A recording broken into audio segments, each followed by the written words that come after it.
tema da palavra que eu quero compartilhar com você é o Verbo e a graça. O Verbo e a graça. Quero compartilhar com você, João, pedir se você puder abrir, ou vai aparecer na projeção também. João capítulo 1, a partir do versículo 1 até o versículo 3. Amados, eu creio que vai ser bastante importante entendermos alguns conceitos aqui que nos abençoa muito. João 1, texto muito conhecido, diz assim: no princípio era o Verbo, e o Verbo estava com Deus, e o Verbo era Deus. Versículo 2. Ele estava no princípio com Deus, novamente princípio. Todas as coisas foram feitas por intermédio dele. Dele quem? O Verbo, a palavra. E sem ele, nada do que foi feito se fez. Novamente, sem ele, nada do que foi feito se fez. Sem ele quem? O Verbo, a palavra. Amados, esse texto, a Bíblia começa, aqui está falando da criação do mundo, os primeiros versículos da Bíblia. E eu gosto quando a Bíblia diz no princípio do quê? No princípio do mundo, no princípio da criação. No princípio da criação já havia algo, e inclusive esse algo foi utilizado para criar todas as coisas. O texto é muito claro, que no princípio o instrumento utilizado para criar o mundo foi o Verbo, que também é a palavra. O que significa isso, Significa verbo. Quando a gente fala a palavra verbo, pensando um pouco em gramática, você pensa numa frase, você tem várias palavras numa frase, mas você tem substantivo, você tem e você tem também o verbo. O verbo é a palavra que dá sentido a uma frase.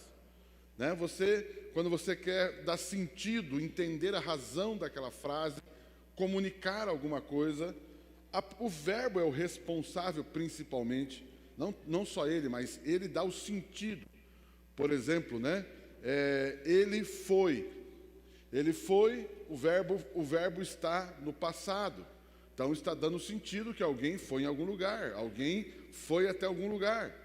E ele foi, significa que foi, aconteceu, está no passado.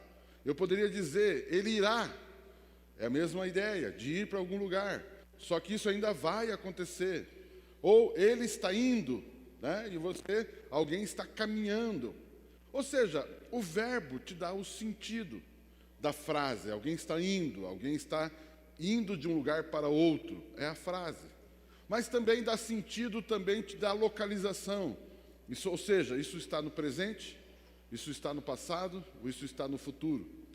O verbo é uma palavra de ação, é uma palavra que traz sentido nas coisas. E aqui está dizendo que o verbo, é muito específico. A palavra quanto verbo, ela está agindo e ela agiu. Então, aqui nós já começamos a entender a importância desse verbo, Por que esse verbo? Então não é somente uma palavra, é palavra, mas é uma palavra de ação, é uma palavra que traz sentido para aquilo que está sendo comunicado. E também te dá localização, Localização no sentido de passado, presente e futuro, O verbo. Então é muito interessante olharmos assim. Quando a gente pensa, e ali fala duas vezes, no princípio era o verbo, e depois ele diz, ele estava no princípio, significa que quando o mundo começou, existia algo antes. Quando o mundo foi criado, existia algo que já existia algo. Então, quando a gente diz no princípio era o verbo, depois a gente vai ver todo o processo de criação, nós entendemos que antes de ser criado o mundo já existia alguma coisa. Então, quando diz no princípio, estabelece também um conceito interessante. Porque se existe princípio, existe um meio e existe um fim. Se tem um início, isso significa que tem um meio, e isso significa que tem o fim. Ao mundo ser criado, significa que algo que tem começo, meio e fim foi criado. Escatologia, por exemplo, que fala do fim dos tempos. Isso fala da soberania de Deus. Deus criou o começo, Deus está durante todo o processo, ou seja, o meio, e Deus também está com tudo definido, o fim. Isso é maravilhoso, porque o fim está definido. Como será o fim já está completamente definido. Isso é soberania. Mas o que eu quero colocar para você é: existia algo antes desse início, desse início. Se existe algo antes, significa que existe algo que nós podemos chamar de algo eterno. Quando eu digo algo que tem início, princípio e fim, aliás, início, o meio e o fim, nós estamos dizendo que tem tamanho, que é algo que você consegue mensurar. Então você, por ter algo ter início e ter fim, significa que eu posso definir o tamanho disso, né? Eu posso definir o tamanho do ponto de vista tempo, quantos meses tem, quantos dias tem, quantos anos tem, quantos séculos, milênios tem. Por quê? Eu só posso definir tempo, por exemplo, se eu tenho início, meio e fim. Eu faço uma medição. Ou seja, algo que tem medida começou a surgir. Por exemplo, né, também se define espaço, se define um lugar, se define terras, se define continentes, se define estruturas. Significa que tudo passa, essa criação passa a ter medidas, centímetros, metros, litros e por aí vai. O peso, tudo começa a ser medido. O que significa isso? Que isso é mensurável. Vocês estão comigo aqui? Eu estou dando uma filosofia aqui, mas é interessante entendermos esses conceitos. Então nós estamos dizendo que a criação estabeleceu algo finito. A criação, Deus estabeleceu algo que se mede. A criação significa que Deus, que está antes disso, estabeleceu algo que tem início, meio e fim, ou também algo mensurável. Quantidade, tamanho, tempo, quantidade, cálculos. Por quê? Porque isso é finito. Pegaram isso aqui, não? Então, quando eu digo algo finito, eu estou dizendo algo que tem início, meio e fim, que tem centímetros, que tem metros, que tem quilos, que tem algo que a gente consegue segurar, palpar, definir. Mas eu acabei de dizer que Deus, o verbo estava antes do princípio, então significa que existe algo antes do finito. O que é algo antes do finito? Algo eterno. Opa, peraí. Então, o eterno criou o finito. Estão comigo aqui, não? Algo que é superior ao finito, criou o finito. Qual é o nome disso que é superior? Algo eterno. Ou seja, o que se mede, o que é finito, saiu do eterno. Vocês estão comigo aqui, não? Agora deixa eu fazer uma pergunta. O finito, conseguimos calcular, sim ou não? Sim. Agora, o eterno? Não. Aí, o que nós estamos dizendo com isso? O eterno contém o finito. O finito está dentro do eterno. O que significa isso? Que o que foi criado está dentro de algo superior, que nós chamamos aqui, eu quero chamar isso de eterno, ou eternidade. Vocês estão comigo no meu raciocínio? Não quero perder vocês, fica aqui, volte. Estão comigo? Agora deixa eu dizer algo para você. Se a eternidade, o eterno, contém o finito, significa que quem controla quem? Olha lá, trouxeram o cérebro para pensar hoje comigo? Olha lá. Quem controla quem? O eterno, a eternidade, controla o finito. Podemos dar outro nome para esse finito. Talvez vocês tenham meio esquisito com o nome finito. Material, natural, mensurável. Outro nome para eterno, espiritual. A eternidade, o finito, o natural, o material, está dentro do eterno. Significa que é algo maior, algo superior. E também, se o eterno que criou o finito, significa que... não falo. Se o eterno criou o finito, as respostas do finito estão no finito ou no eterno?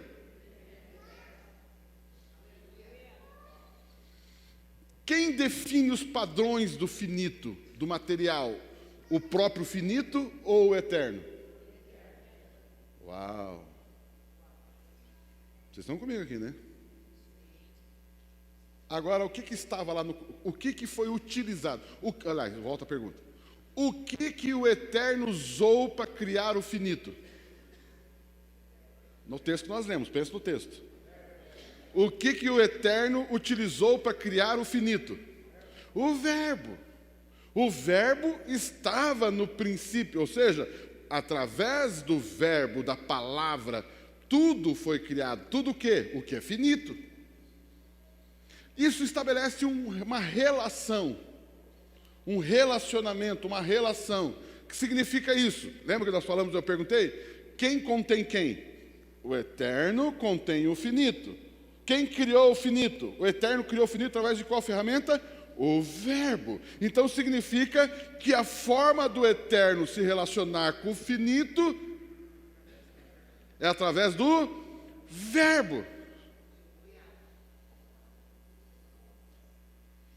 Então diga assim comigo, a única forma da eternidade, o infinito, afetar o finito é através do verbo. Estão comigo? Estou com vocês ou perdi vocês? Estamos juntos, bem? Então, o instrumento chama-se verbo, que é também a palavra. Mas que tipo de palavra? A palavra que cria, a palavra que dá sentido, a palavra que dá localização, a palavra que manifesta autoridade. Uau, que legal isso. Significa que? Significa que tudo que Deus quer é eterno. Tudo que Deus faz em relação ao finito, Ele faz através da palavra. Mas qual palavra? Não é só palavra. Qual palavra? O verbo. Querido, se você falar palavra, está tudo certo. Só estou especificando para entender o conceito mais amplo. Verbo. Legal? Vocês estão comigo aqui, não? Amados, quando a gente pensa assim, depois de Deus, uma vez que eu construí esse conceito com vocês, depois de Deus, o que existe de mais precioso? Pense em Deus. Depois de Deus, o que existe de mais precioso, poderoso, e o que melhor representa perfeitamente Deus, que é eterno, o que é? O verbo. Diga assim, o verbo é a principal ação de Deus. O verbo é aquilo que é algo que Deus tem que melhor o representa. Não existe nada em Deus que melhor o represente que seja o verbo. Estão comigo aqui? Não há nada. O verbo, inclusive, é colocado nesse texto que o verbo é o próprio Deus. O verbo é tão precioso que ele é chamado de próprio Deus. Deus é o verbo é Deus. É a mesma coisa, ou seja, quando Deus se manifesta, o verbo se manifesta. Qual é a primeira manifestação de Deus? O verbo. Qual é a primeira ação que nós encontramos em Deus, quando buscamos Deus? O verbo. A primeira coisa que você, quando busca Deus, você vai dar de cara com a palavra, com o verbo. Deus não utilizará nada antes de utilizar o verbo. Vocês estão comigo aqui, não? Por exemplo, coisas que existem, que a gente conhece. Por exemplo, seres angelicais, anjos. Anjo é algo de Deus, sim ou não? Sim, anjo é algo de Deus. Mas anjo nunca vai aparecer antes da palavra.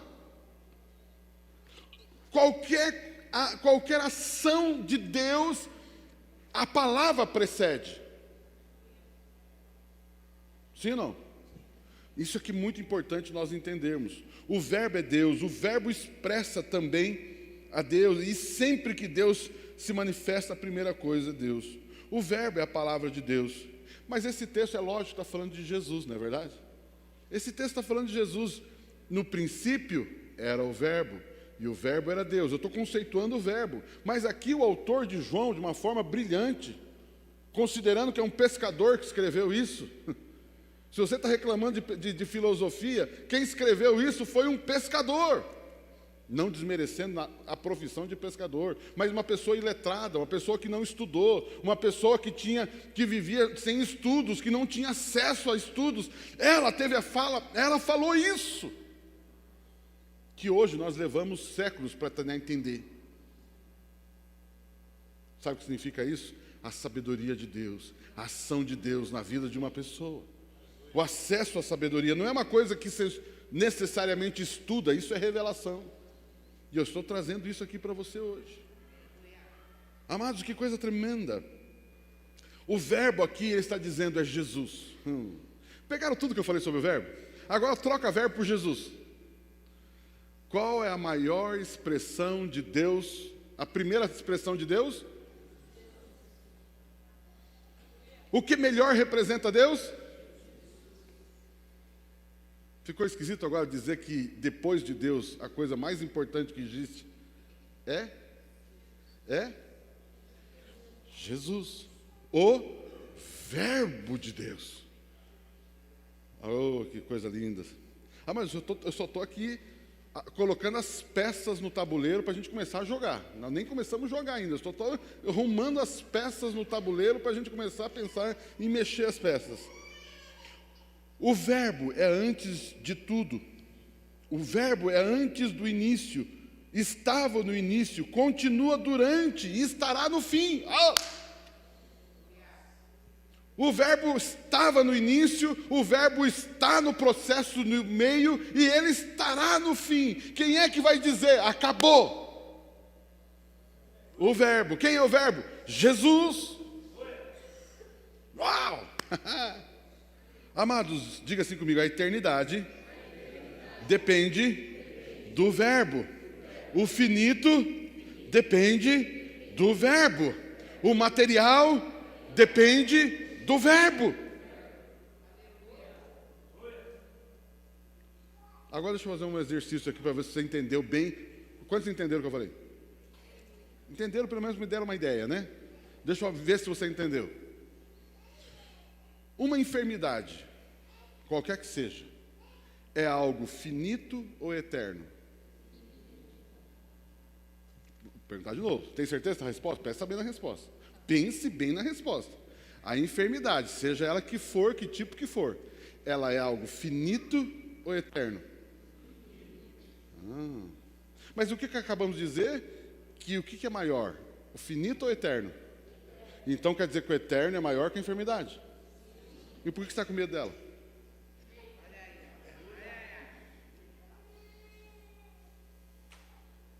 Problema financeiro, problema conjugal, problema social. Queridos, seja qual for o problema que surge, porque todo problema é um desajuste, todo problema é uma discordância da vontade de Deus. Pegou esse conceito? Todo problema que existe é uma discordância da vontade de Deus. Se existe uma doença, algo deu errado. Se existe um problema matrimonial, algo deu errado. Se existe qualquer tipo de problema, algo deu errado.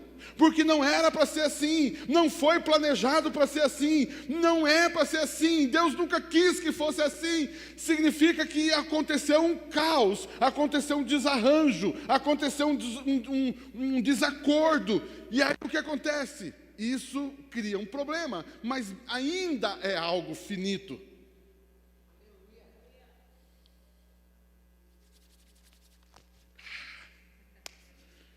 Queridos, o eterno é maior. O Senhor está dizendo para você, olhe para as coisas que são. Olhai para as coisas que são do... Troca a palavra alto. Não olhe para as coisas que são da... Ou não olhe para as coisas que são finitas, mas olhe para as coisas que são eternas, porque as coisas finitas passam, mas o eterno, a palavra de Deus, não passará. Queridos, preste atenção, por favor, não se ofenda. Se você está com medo, você está olhando para onde?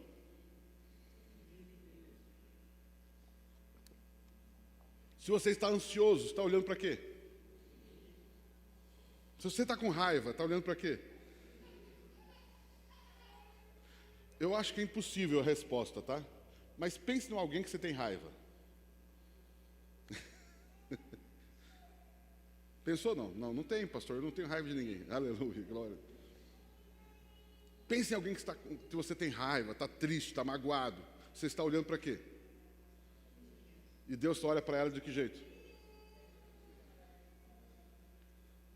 Então cuidado de falar mal de alguém, porque Deus vê ela a partir do eterno e não a partir do finito. Papo, você está dizendo que Deus não vai corrigir? Claro que vai, porque Ele quer ajustar a vida dessa pessoa finita, com atitudes finitas, e arrisca Deus arrumar a vida dela e você continuar com raiva dela. Vocês estão ouvindo aqui, não? Eu só estou fazendo exercício de pensamento, ok? Estamos trabalhando aqui conceitos, estamos aqui brincando de conceitos, brincando não, mas estamos aqui trabalhando alguns conceitos. Mas o que eu quero colocar para vocês hoje, eu quero reforçar hoje aqui, é a importância do verbo. O verbo é um instrumento para Deus se manifestar. O verbo é um instrumento para tudo que há no eterno. O que existe no eterno, papi? Tudo, a boa, perfeita e agradável vontade de Deus está no eterno. E isso precisa se manifestar no material. Queridos, o segredo da coisa é a boa, perfeita e agradável vontade de Deus. Toda a obra de Jesus conquistada na cruz, na ressurreição, está no eterno. E isso precisa se manifestar no material. Esse é o papel do crente, esse é o papel do Filho de Deus, do Evangelho, trazer as coisas espirituais para as materiais. Esse é o desafio. Deixa eu ajudar você um pouquinho mais, tentar ajudar, espero que esteja conseguindo. Queridos, tudo que você procurar de Deus, tudo que você buscar de Deus, tudo que você pedir para Deus, Deus responderá através do quê? E o verbo é o quê? O que é o verbo? Jesus, mas o verbo também é uma? Vocês viram o que eu falei aqui? Não. Tudo que você pedir para Deus, tudo que você buscar de Deus, Deus vai te dar o verbo. Deus vai te dar uma? Pastor, eu achei que ele ia dar uma cura. Não. Pastor, eu achei que ele ia depositar um dinheiro na minha conta. Não. Pastor, eu achei... Ele vai te dar uma palavra. Qual palavra? Qual palavra? Verbo. Vocês estão comigo aqui? Não. Sempre. Fala, não falo, fala, não falo, fala, não falo. Se você está esperando um milagre acontecer, eu quero dizer algo para você. Quando a palavra vem, o milagre já aconteceu. Diga assim, o milagre acontece quando eu recebo uma palavra. Do ponto de vista de Deus, quando Ele te dá uma palavra, vai acontecer ou já aconteceu? Vou perguntar de novo. Aqueles que não entenderam, respondam, por favor. Se você concordar, é claro. O milagre acontece quando? Quando você recebe uma palavra. Se você já tem a palavra, você já tem o milagre. Uau! Diga assim, se eu tenho a palavra, eu tenho o milagre. Então não chore mais. Se você tem uma palavra, se alegre. Pastor, e se eu não tenho a palavra? Então ore. Ore. Peça oração. Busque a Deus. Deus, eu quero colocar esse assunto diante de Ti. Deus, eu quero colocar essa circunstância diante de Ti. Deus, eu quero apresentar ao Senhor as minhas batalhas. Senhor, Deus, eu quero apresentar ao Senhor as minhas lutas. Deus, o inimigo está se levantando. Deus, eu quero apresentar essa batalha diante do Senhor. Qual será a resposta? O verbo. E ainda ele diz, todo aquele que orar em nome de... E Jesus é o quê? O verbo, meu Deus! Você está vendo que você não tem como fugir da palavra? Orar em nome do verbo. Orar em nome de Jesus. Quando você apresenta as suas orações, Deus enviará a você uma Alguém está ouvindo essa mensagem? Alguém está ouvindo essa mensagem? Isso é lindo, amados. Eu não sei quando você percebe isso, isso é maravilhoso. E eu quero reforçar para você a grandiosidade desse verbo. Ah, que coisa linda, a importância do verbo, quão fundamental e importante ele é para os processos do reino de Deus sobre a terra, sobre o mundo, a eternidade. Fazer saltar diante dos meus olhos, dos teus olhos, a importância da palavra, do verbo. Mas, papo, você não falou que o tema da mensagem era o verbo e a graça? Ué, pastor, onde é que entra a graça aí? Onde que entra a graça aí, pastor? Amados, eu quero declarar, eu quero dizer para você agora. Vamos lá, voltar ao conceito. A palavra, o verbo, é o que existe de mais precioso. O que representa melhor a Deus. O que existe de mais poderoso para Deus. E onde que entra a graça aqui? Ele deu para você o verbo. Não, você não entendeu, você não entendeu. Diga assim, o verbo... Diga assim, o verbo é um presente de graça para mim. Aleluia, pode aplaudir.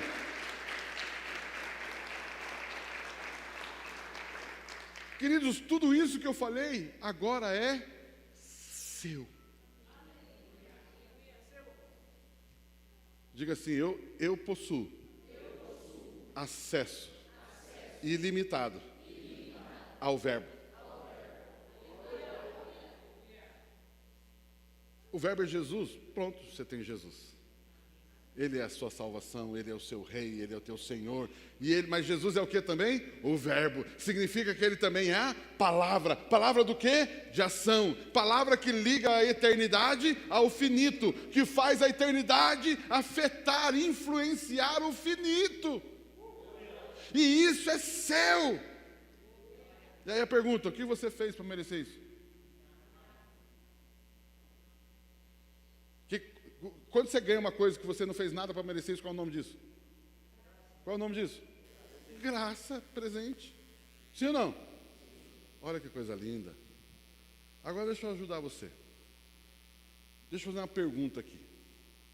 Quem aqui entre nós, lá na internet também, quem aqui entre nós ama? Mas assim, ama, mas tem uma alegria imensa em dar presente para alguém. Ah, você não vê a hora de comprar o presente. Será que ela vai gostar? Será que não vai gostar? Aí você fica pensando no papel do presente, você fica pensando em que hora que você vai dar. Quem é que gosta disso? Ah, que legal, né? Puxa, eu gosto de dar presente. Você não vê a hora de entregar o presente. Por outro lado, você tem ansiedade para dar o presente logo, mas você também não quer entregar de qualquer jeito, porque você quer ver o sorriso. Alguém já deu presente para alguém e a pessoa não abriu o pacote? Ah, e aí eu não abriu o pacote, mas você abra logo o pacote, eu quero saber se você gostou.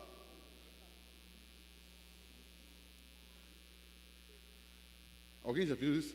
Geralmente alguém que fica louquinho para a pessoa abrir o presente é a pessoa que gosta de dar presente. Ah, será que ela gostou? Será que não gostou? Ai, e aí faz aquele pacote, faz aquele momento todo especial. Significa que essa pessoa tem o quê? Alegria, prazer de presentear alguém. Agora você já viu alguém pão duro? Não, já, não precisa esprender, né? Aliás, você já viu alguém que só dá presente quando ganha um? Eu vou ter que dar um presente, afinal de contas, ele deu no meu aniversário, agora vai ficar chato eu não dar no dele, né? Vou ter que dar. Ah, mas aí já saiu do meu esquema, já saiu do meu exemplo aqui, né? Eu estou falando de gente assim que independente se ganha, não ganha, independente, ela ama dar. Ela vai passear, fica lembrando de alguém. Ela vai no lugar, lembra de alguém. E ela compra um presentinho. Ah, isso aqui é um presentinho para esse, para esse, para esse, para esse. Ah, isso daqui eu lembrei de fulano, eu vou comprar para ela. Alguém já conhece alguém assim ou é assim, não?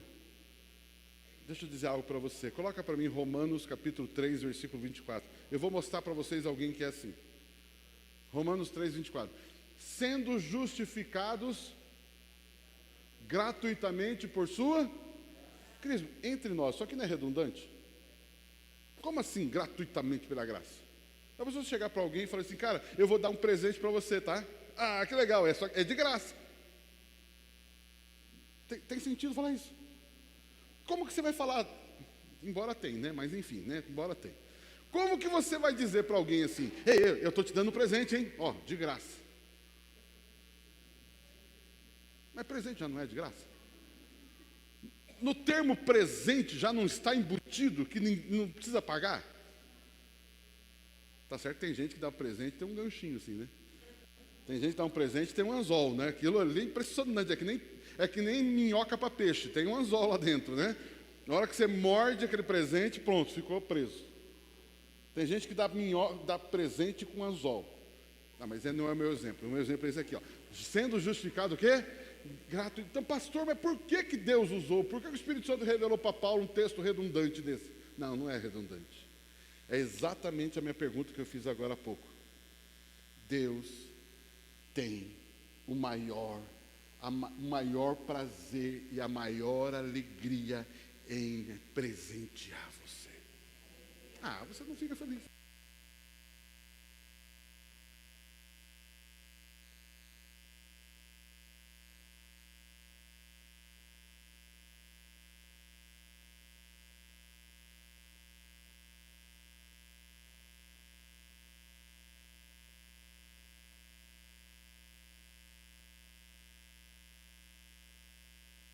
Aleluia.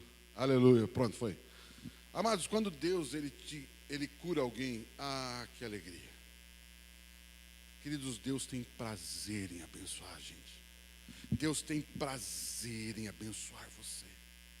Deixa eu dizer algo para você. Se você acha que Deus esqueceu de você, se você acha que Deus gosta mais de alguém do que gosta de você, é mentira. Deus tem todo prazer em presentear as pessoas. Deus se alegra. E a palavra graça ali, graça significa alegria, significa prazer em dar. E gratuitamente significa, aí complicou um pouquinho, gratuitamente significa prazer em dar para quem não merece.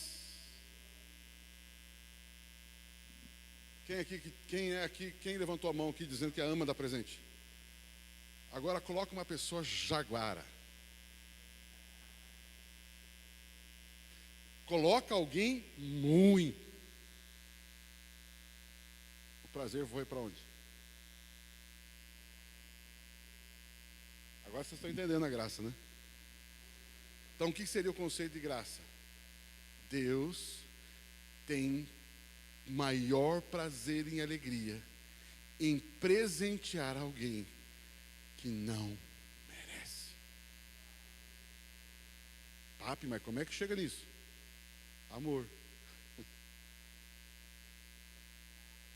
Ah, vocês não estão aqui. Eu acho que vocês estão, ou vocês estão em choque, ou vocês estão meio pensando, o tico e teco estão. Queridos, esse é o nível de amor que Jesus veio trazer. Mas eu tenho uma notícia para dar para você. Eu disse agora há pouco que Deus é igual ao Verbo. O Verbo é Jesus, mas a Bíblia também diz que Deus é amor. Então, vamos lá, questão de lógica, vocês voltaram aqui a filosofia. Se Deus é igual ao Verbo, e se Deus é amor, então o Verbo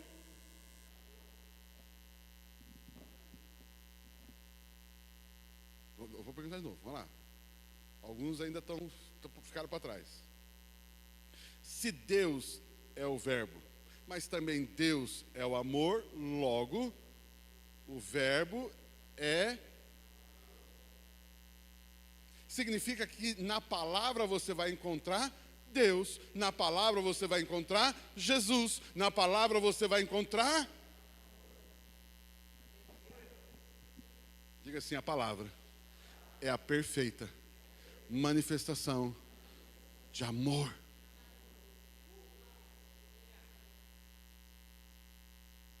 Meu Deus, está ficando bom esse negócio, né? A palavra é o amor, a palavra é Deus, a palavra é o Verbo, a palavra é Jesus. Uau, que coisa linda isso, amados. E isso é dado para você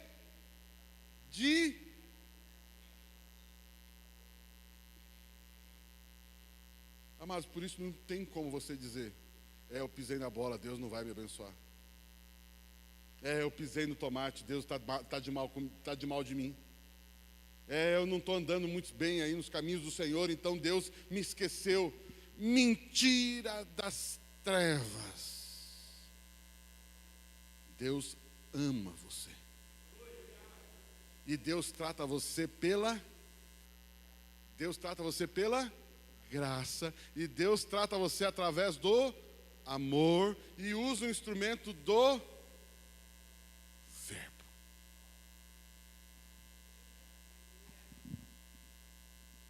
Vocês estão comigo aqui? Graça. Graça, graça, graça. Verbo. Jesus. Amém, não? Mas a Bíblia também diz que a graça, ela é limitada. Sim, não? A graça é finita. A graça é o quê? Significa que a graça é eterna, significa que ela é infinita. Também podemos usar um outro termo muito conhecido na Bíblia para isso, uma graça superabundante. Superabundante graça. Já viram esse termo, não? O que é superabundante graça? Uma graça aqui. Diga assim comigo. Quando eu recebo o amor de Deus, o verbo de Deus, Jesus, porque Ele me ama, pela graça, eu experimentei a graça. Agora, quando eu manifesto isso para outra pessoa, isso é super graça. Superabundante graça é quando você agora faz isso com os outros. Significa que a graça superabundou.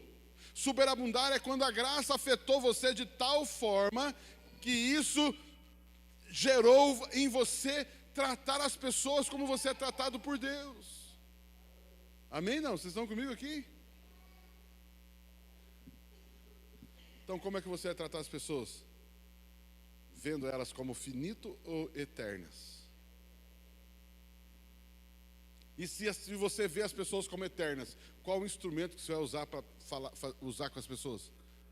O verbo, através do amor.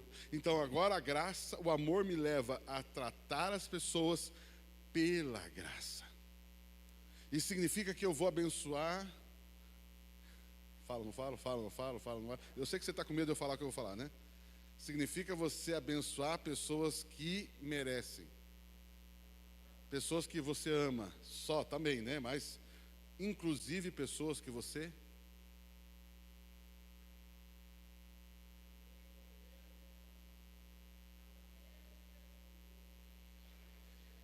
Isso chama-se superabundante graça. Porque a gente receber essa graça de Deus, maravilhoso. Mas você tratar as pessoas nesse nível. Daí, estou ajudando vocês? Estou complicando? Né? Ou já perdi alguns pelo caminho? Não. Está comigo aqui, não? Qual é a sua maior motivação? Volta. Qual é a maior motivação de alguém que vive o eterno? Motivação. Amor. Qual é a maior ferramenta de quem age com amor? O verbo. E o verbo é a palavra, também é Jesus. Pessoal lá da câmera, siga-me. Tô brincando. É que eu tenho que descer de vez em quando aqui, ficar mais pertinho.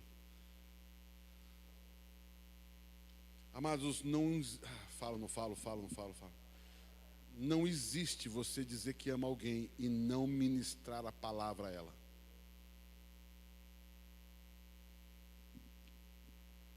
Quantos cônjuges amam o seu cônjuge? Não levante a mão. Ou pode levantar, se você ama, pode levantar. Não precisa. Quantos cônjuges, tem cônjuge que não levantou a mão. Quantos cônjuges amam o seu cônjuge? Aleluia, graças a Deus. Qual é a maior Qual é a primeira ação de Deus em relação ao finito? O verbo. Lembra? Então, qual é a maior manifestação de quem ama alguém?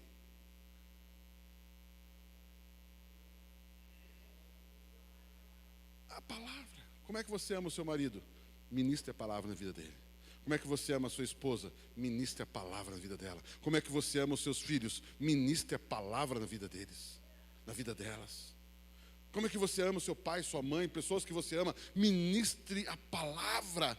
Queridos, você pode dar tudo de mais precioso no mundo, você pode dar para quem você ama. Se você não der a palavra, isso significa que você está com amor muito pequenininho.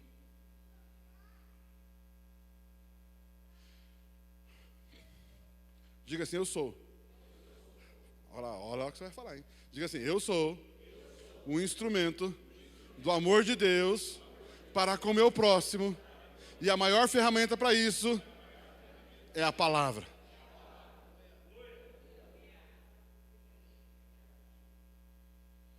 Como você resolve os pepinos das pessoas? Ô, querido, vem aqui, deixa eu te dar um abraço. Vem aqui, ó. Chora aqui, chora aqui, chora aqui, chora aqui, chora aqui. Vai, vem. Amém, gostoso, até resolve? Não. Dá uma consolada naquela hora, alguém te dá um abraço, é gostoso, sem dúvida nenhuma. Mas como realmente você ajuda alguém? Palavra. Alguém está ouvindo isso?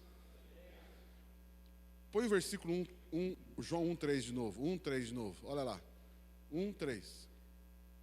Sem ele, nada do que foi feito se fez.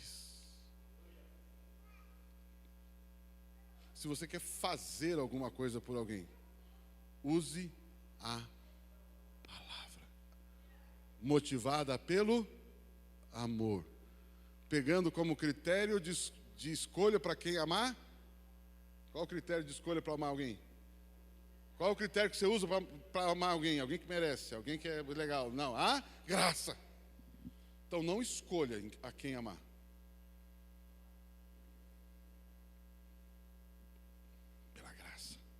Alguém está comigo aqui hoje? Não? Meu Deus, que coisa linda isso.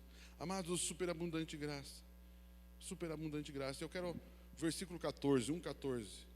Quero só terminar. É o último ponto aqui, já vou encerrando. 1,14 diz, e o verbo se fez carne e habitou entre nós. Um pouquinho de graça e de verdade. Cheio de graça. O verbo, essa palavra se fez graça é aquilo que não existia passou a existir. Aquilo que não tinha passou a ter. Esse se fez significa tornar a existência, trazer a existência do nada. Algo que não existiu e passou a existir. Veio a acontecer, passou a acontecer. O verbo se fez carne, significa que através do verbo você materializa coisas, você materializa situações eternas. O verbo é um instrumento para trazer à existência o que é eterno dentro do finito. A única forma de trazer o que está no eterno para dentro do finito é através do verbo.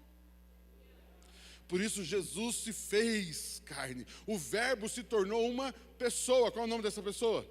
Jesus. E Jesus morreu na cruz e constituiu quantas outras pessoas? Quantas outras pessoas hoje têm o verbo? Pelo menos você levante a mão, né? Não sei. Pelo menos você levante a mão. Quantas pessoas mais tem o verbo na sua vida? É um instrumento do verbo. O verbo, quando eu falar o verbo se fez, você diz papi. O verbo se fez. Não fala papi, que papi não é você, né? Eu sou papi, né? Então é o seu nome, tá bom? O verbo se fez. De novo, o verbo se fez.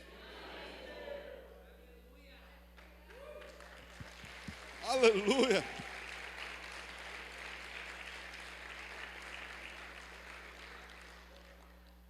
Queridos, não existe outra forma de resolver, de trazer a eternidade para dentro do finito, que não seja através do verbo, motivada pelo amor e através do critério chamado graça. Então receba a graça, não se sinta condenado, não se sinta rejeitado, não se sinta nunca assim, porque Deus te trata pela graça, mas também trate as pessoas pela graça. Amém? Vocês estão comigo aqui, não? Vocês estão comigo aqui?